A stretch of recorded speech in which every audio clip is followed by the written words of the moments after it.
Hey, welcome everybody. I'm here with Amber Sewell today. She's the president and owner of Lutz Plumbing here in the Kansas City area. Amber, thanks so much for being here. Hi, Tim. Thanks for having me. Thanks, everybody, for tuning in. Absolutely. Hey, if we could start, I know your history and your background, Right. but I'd appreciate if you just share a little bit about your company's history and how you came to be involved. Yes. So Lutz Plumbing is a family owned business. I'm the fourth generation owner. We actually are celebrating our 100-year anniversary this year. And before myself, my dad and a grandfather and great grandfather were all owners. But I have taken over the last 4 years, slowly transitioning from my dad to myself, and then he retired about a year and a half ago, and so we've just taken it from there. Sounds good. I appreciate that. This is a bit off the cuff for me. I didn't really intend on asking you this. We've asked you this in another situation where we interviewed you over at ACA. But Yes. I'm curious if you could talk just a little bit about being a woman running a company that's typically a pretty much male-dominated industry. Yes, sure it is. And I didn't realize this until I started becoming more heavily involved in the business. But you would be surprised how many of these service businesses there are that women are in charge, kind of behind the scenes. Wow. I'm in really good company, actually. But at first it was a bit of a challenge because I had to prove myself and my credibility to our customers and our employees. But once I kind of got things rolling, and people could see how I had a plan for growth and being able to serve more customers and help the guys advance and have more opportunity to grow in the company, it became more well received. And I think that this industry is so great. Everybody's so nice. It doesn't matter if you're male or female. We just have great respect for each other as long as we're doing a good job and making a good name for the trades. Awesome. Good. Thanks for sharing that. I appreciate that. Yeah. So I'm curious. I'd like to ask you about a couple of things specifically. First, I'm really interested in knowing what sort of changes, what sort of challenges and changes you've had to make internally in your business. And then I want to circle back after that and talk some more about the external challenges. But can you share a little bit about those challenges, changes for you, your staff internally? Yes. Well, luckily we are considered an essential business, so we are able to remain open and operating, but we are taking extra precautions to make sure that we keep everyone safe, employees and customers. And so internally, luckily we have most of our software and phone services, over the internet and on the cloud. So all of our office staff is able to operate from home, answer the phones as usual, just from their home office. As you might be able to see in the background, I am in the office, but I'm the only one. And it's just, better for me to be able to pop in and out here as needed, but everybody else has the resources they need at home. And then our plumbers are all dispatching from their home instead of coming into the office in the morning. The only time they're really coming in here is, to restock on safety gear, cleaning supplies, and materials. And we're just staggering when they come in so that we can follow the social distancing protocol.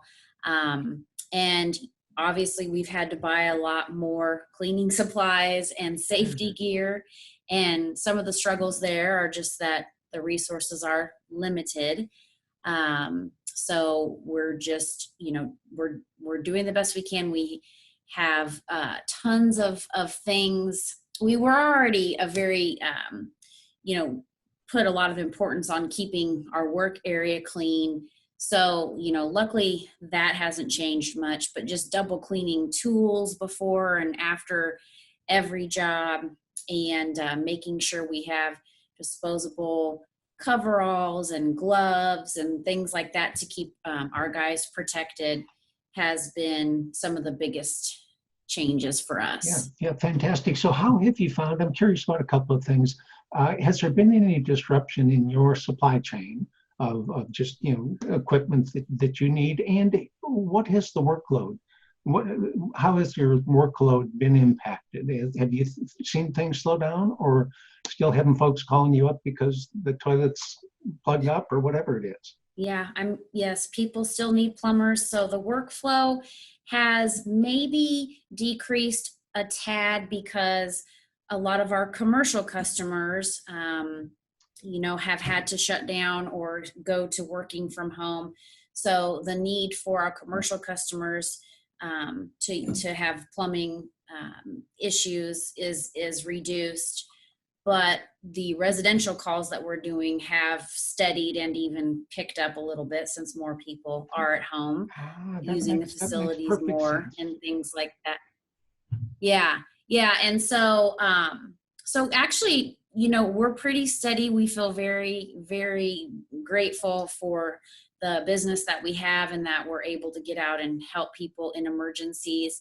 Um, and I'm sorry, I forgot what the first part of the question was. Oh, it was about supply Oh, chain, whether or not you're having any trouble getting parts, just to do your jobs. yeah, I mean, luckily, most of the repair parts and, larger items like water heaters and sump pumps, we're able to get our hands on those. We do carry a lot in stock already, but if we run out, they're all in town locally, which is great. The things that we're having trouble getting are the things that are in higher demand right now, just because of the situation, like bidets, because people are worried about running out of toilet paper. And so, unfortunately, those are a few weeks out right now from our suppliers. And water filtration isn't as easy to get when we need it, but we're working round the clock to find options so that if someone's interested in that and needs that, we can get it for them. Fabulous, fabulous. Sounds good. Hey, so now I'm curious, what questions have your customers been raising, and what sort of changes have you had to make for your guys and gals when they go out to perform work at customers' homes? What sort of changes have you had to make? Yes, customers' main concern is sanitation, I would say. We really have only had one or two people call to postpone their service until a later date. But when they call, they just want to see what all we are doing to combat the virus and protect them and protect ourselves.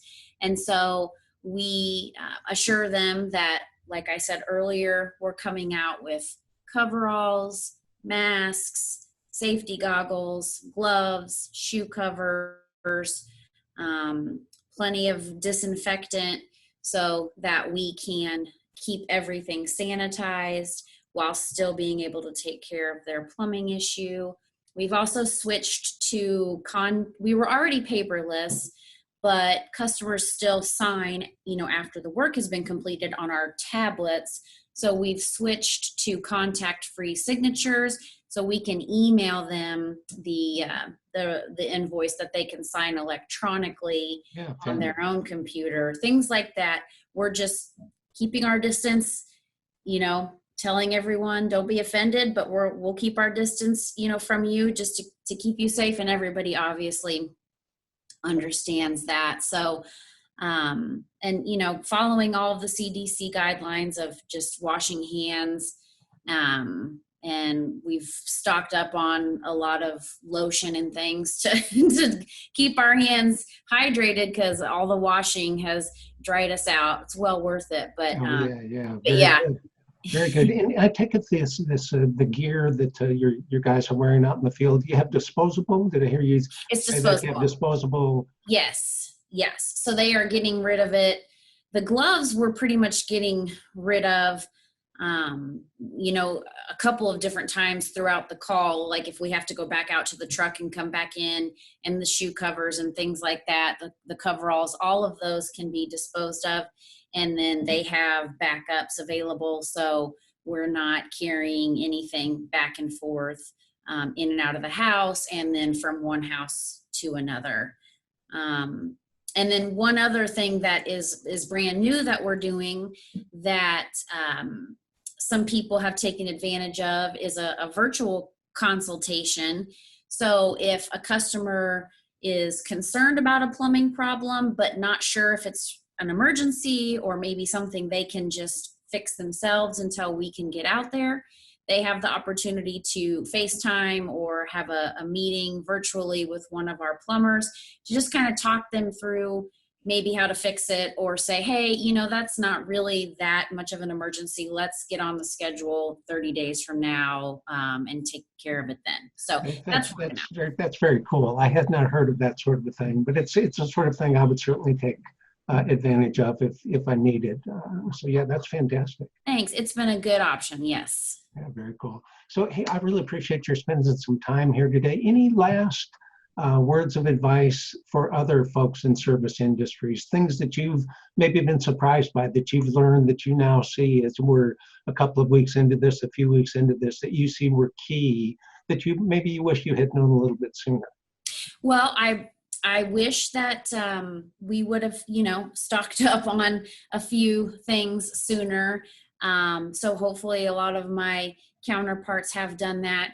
But I am surprised at the amount of people still in need of plumbing service. And as long as you can assure them and show them that you're taking all the precautions to keep them safe, they are, still, they still need plumbing. And so we just need to, persevere, cut unnecessary expenses. That's kind of what we're doing right now, is just going through and, managing our fixed minimum costs, but everything else kind of putting a freeze on just until we get through this. And also, it's really possible to stay in touch with all of your employees virtually through things like Zoom and FaceTime, and not let that communication flow fall out of place, which, as we all know, is one of the most important parts of running a business. So yeah, I think that's a big challenge, isn't it? Yeah. So you're conducting staff meetings, I take it virtually, that We sort are. of thing, instead of in person. I've heard that from other folks too, and we've got to admit, we're really fortunate that we have this technology. We are. If these sort of things hit 20 years ago, kind of out of luck. We do. I mean, it's unfortunate that all of this has happened, and I just wish the best for everyone. I hope everybody does their part, and at the same time just stays positive and realizes, while we do have these challenges, we are also pretty lucky with the technology that we have, that we can stay in contact and do some things that, like you said, we wouldn't have been able to do years ago. Fantastic. Well, Amber, thank you so much. I really appreciate it. Great information. Best of luck with your company, and to you and your staff. Thank you. You too. Take care. Okay, thanks. All right. Bye.